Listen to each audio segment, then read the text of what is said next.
Bagaimana? Ketika seorang TKI habis gajian langsung nyari tempat pijat plus-plus di Belanda, tapi dia malah jatuh cinta sama wanita terapis itu. Bagaimana kisahnya, mari kita simak. Jangan lupa untuk like, komen dan subscribe ya.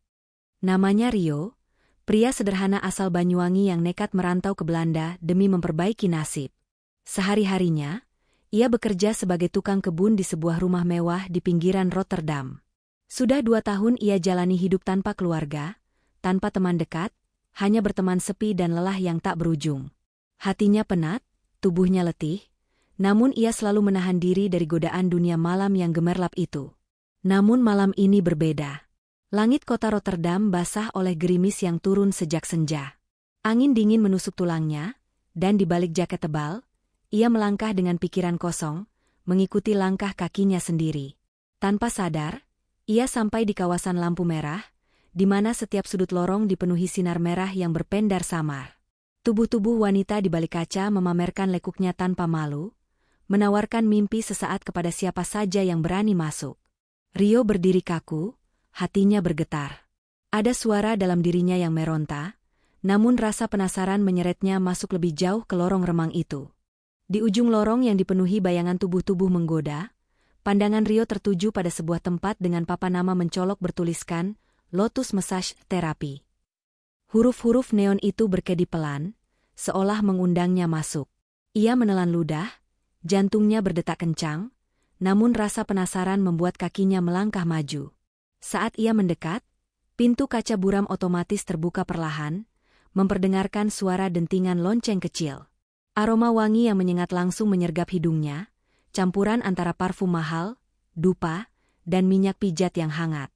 Di dalamnya, suasana redup menyelimuti setiap sudut ruangan, dengan musik lembut yang mengalun pelan, memancing hayal siapapun yang masuk. Rio berdiri kaku di ambang pintu, tubuhnya setengah basah oleh gerimis, tapi ia tak mampu berbalik. Ada magnet aneh yang menyeretnya lebih dalam. Matanya menelusuri ruangan itu, melihat dinding berhiaskan lukisan wanita setengah telanjang, dan sofa-sofa empuk yang tampak mengundang siapapun untuk tenggelam di dalamnya. Tiba-tiba, dari balik meja resepsionis yang dihias lampu kristal, muncullah seorang wanita muda berambut pirang keemasan, mengenakan gaun ketat berwarna merah menyala yang menonjolkan lekuk tubuhnya. Senyumnya tajam, matanya berbinar penuh goda. "First time here?" tanyanya dengan nada menggoda, bibirnya yang merah basah menyungging senyum yang mampu melelehkan iman lelaki manapun. Rio hanya bisa mengangguk kaku. Tubuhnya terasa kaku seketika, matanya tanpa sadar tertumbuk pada belahan dada wanita itu yang sengaja ditonjolkan. Jemarinya yang dingin dan gemetar menerima secarik daftar layanan yang disodorkan wanita itu. Daftar itu bukan sekadar daftar biasa, melainkan penuh dengan istilah yang membuat wajah Rio memerah seketika. "Chose your therapy," ujar wanita itu sambil mengedipkan mata, seolah sudah hafal betul reaksi para lelaki yang baru pertama kali menginjakan kaki di tempat seperti itu. Rio menelan ludah, jantungnya seperti ingin meledak, tapi matanya tetap tertuju pada daftar itu, mencoba memilih dengan pikiran yang tak lagi jernih. Dengan tangan yang bergetar, Rio akhirnya menunjuk salah satu paket terapi yang tampaknya paling aman, meski hatinya tetap berdegup kencang. Wanita pirang itu tersenyum penuh arti, lalu dengan suara lantang memanggil, "Mila." Tak lama, dari balik tirai merah bludru yang terpasang di sudut ruangan, muncullah seorang wanita lain yang seketika membuat Rio terpaku. Mila, wanita berambut hitam panjang dengan kulit eksotis dan tubuh ramping, berjalan anggun menghampiri mereka.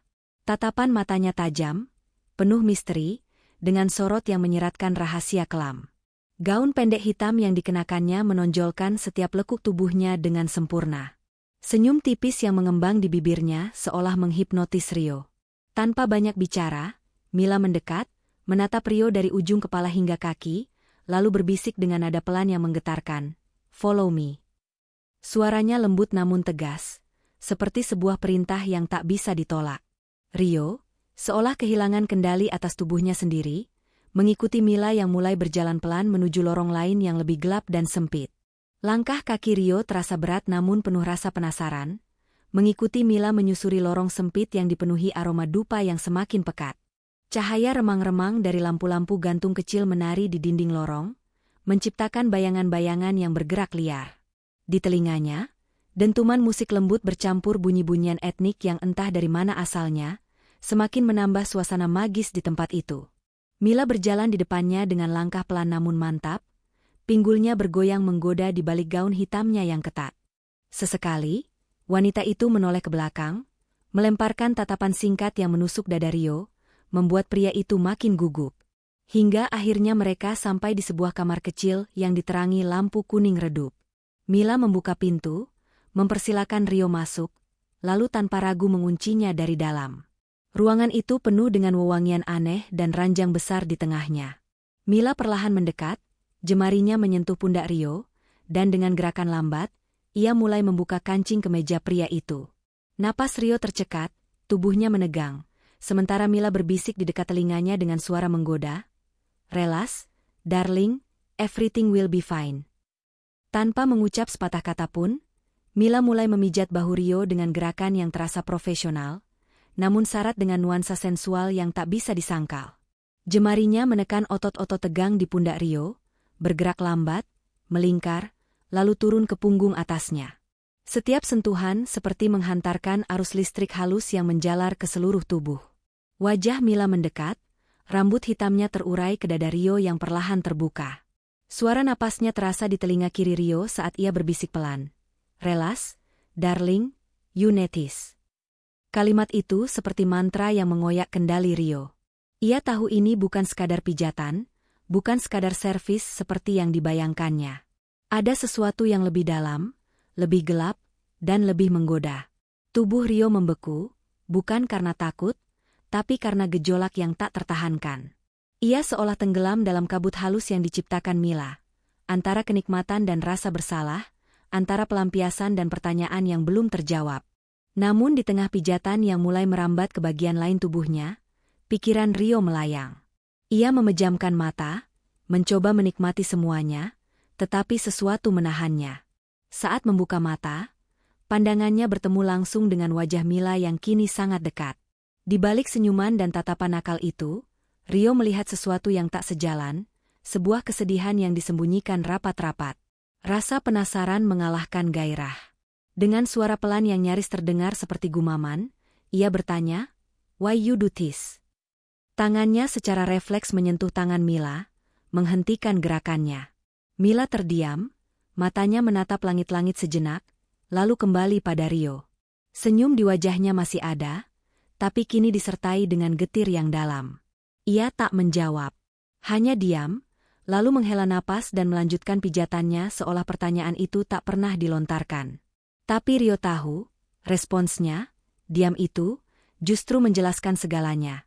Ada luka yang belum sembuh. Malam itu berakhir tanpa insiden, namun terasa meninggalkan jejak dalam jiwa Rio. Ia tak tahu harus menyebutnya apa. Bukan sekadar kepuasan, karena yang dirasakannya lebih dari itu. Ada sesuatu dari Mila yang menempel dalam benaknya. Tatapannya, sentuhannya, bahkan diamnya terasa membekas. Saat ia mengenakan kembali jaketnya dan bersiap pergi, suasana terasa lebih hening dari sebelumnya. Mila mengantarnya kembali ke pintu lorong dengan langkah pelan, tanpa basa-basi. Namun sebelum keluar, Rio berhenti, menatap wanita itu dengan keberanian yang baru saja tumbuh. "Can I see you again, outside this place?" katanya pelan, nyaris ragu. Mila terlihat terkejut sejenak, matanya berkedip cepat. Seperti tak biasa menerima pertanyaan seperti itu dari pelanggan. Tapi kali ini, pertanyaan itu tulus. Tak ada niat membeli waktu atau tubuh, hanya ingin mengenalnya lebih jauh. Mila tidak langsung menjawab. Dia hanya berdiri mematung di ambang pintu, tubuhnya seolah terbelah antara dua dunia. Dunia yang membuatnya bertahan hidup, dan dunia kecil yang mungkin menawarkan harapan. Rio menunggu dalam diam, menatapnya penuh harap. Akhirnya, Mila merogoh saku gaun kecilnya dan mengeluarkan selembar kertas kecil. Ia menuliskan sesuatu dengan cepat, lalu menyelipkannya ke telapak tangan Rio. "Be careful," bisiknya, nyaris tanpa suara, sebelum membalikan tubuh dan menghilang kembali ke balik tirai. Rio berdiri beberapa detik, merasakan kertas kecil itu seperti bara dalam genggamannya. Ia keluar dari tempat itu dengan langkah cepat, dadanya berdebar seperti hendak pecah. Bukan karena takut tertangkap polisi atau merasa berdosa, Tapi karena ia merasa baru saja menyentuh sesuatu yang sangat rapuh, dan mungkin sangat berbahaya. Keesokan malamnya, mereka bertemu di sebuah kafe kecil di pinggiran distrik tua yang jarang dilewati turis. Kafe itu redup, dengan lampu kuning menggantung dan aroma kopi pekat yang memenuhi udara. Mila datang mengenakan jaket coklat lusuh dan celana jeans, tanpa make-up mencolok, tanpa senyum menggoda. Penampilannya jauh dari wanita malam sebelumnya. Kali ini, ia terlihat seperti gadis biasa. Duduk berhadapan di sudut kafe, mereka saling menatap dengan rasa canggung yang aneh. Perlahan Mila mulai bercerita, dengan suara pelan tapi tegas. Ia datang dari negara kecil di Eropa Timur, melarikan diri dari utang orang tuanya yang tak kunjung lunas, dijanjikan pekerjaan sah oleh agen palsu, dan akhirnya terjebak dalam dunia gelap itu. Setiap kata yang ia ucapkan menampar Rio, membuatnya semakin sadar bahwa Mila bukan sekadar wanita nakal, tapi korban yang sedang bertahan di dunia yang tak memberinya pilihan. Rio mendengarkan dengan saksama, tak sekalipun memotong ucapan Mila. Setiap kisah yang keluar dari mulut wanita itu terasa bagai hantaman keras di dadanya. Ia tak pernah membayangkan bahwa di balik gaun seksi dan sikap nakalnya, tersimpan luka yang begitu dalam. Mila bercerita bagaimana ia ditipu, dijanjikan kerja sebagai pelayan kafe, namun sesampainya di Belanda, ia langsung disekap dan dipaksa bekerja di tempat pijat itu demi melunasi utang transportasi yang terus berbunga. Ia berkata semua pelanggannya hanya menginginkan tubuhnya, tak satu pun peduli pada kisah hidupnya. Suaranya bergetar, sesekali ia berhenti karena matanya mulai basah. Rio hanya menatap tanpa berkata apa-apa, tapi sorot matanya menyeratkan rasa iba dan amarah yang membuncah. Di antara dua cangkir kopi yang mendingin, kedekatan mereka tumbuh secara diam-diam. Tak ada hasrat malam itu, hanya dua orang asing yang terhubung oleh luka yang sama-sama tertindas oleh kerasnya hidup di negeri orang. Hari-hari berikutnya, Rio tak bisa lagi menahan diri untuk tidak bertemu Mila. Ia selalu menyempatkan waktu setelah bekerja, meski tubuhnya lelah dan kantongnya kian tipis. Mereka bertemu diam-diam di taman-taman sepi atau di ganggang belakang yang jarang dilalui orang. Tak ada kemewahan. Hanya obrolan sederhana, roti lapis murah, dan secangkir teh hangat dari kedai jalanan. Di balik kesederhanaan itu, Mila mulai menunjukkan sisi dirinya yang tak pernah dilihat orang lain. Ia tertawa kecil saat Rio menceritakan kisah-kisah lucu masa kecilnya di Banyuwangi. Ia juga mulai berani bercerita tentang mimpinya yang dulu, sebelum semua mimpi itu dirampas paksa oleh dunia gelap. Di setiap tatapan mata Mila, Rio melihat secercah harapan kecil yang mulai tumbuh. Namun di balik setiap pertemuan itu, ada rasa waspada yang selalu mengintai. Keduanya tahu, semua ini bukan sekadar hubungan biasa. Mereka bermain-main di atas bara yang sewaktu-waktu bisa membakar habis keduanya.